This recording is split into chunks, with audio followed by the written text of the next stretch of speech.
How to correctly convert Ggives into CIMB Bank. Now, this method or process is not going to be requiring you to download CIMB Bank from your mobile device. As long as you do have a CIMB Bank account, then you're good to go. So just simply open up your Gcash application and ensure that you're currently running the latest version. Log in using your 4-digit PIN. Once you're here, just simply go to View All, then scroll down a bit till you find the borrow field. So Ggives is usually be visible under the borrow field, and it's not going to be available for everyone. If it is available for you, just simply tap on that.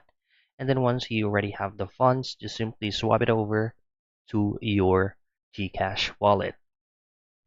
Afterwards, just locate on transfer, go to local, and then scroll down once again, and then hit on view all.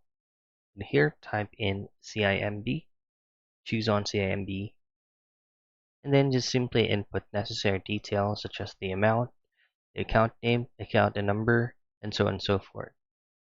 And that's basically it.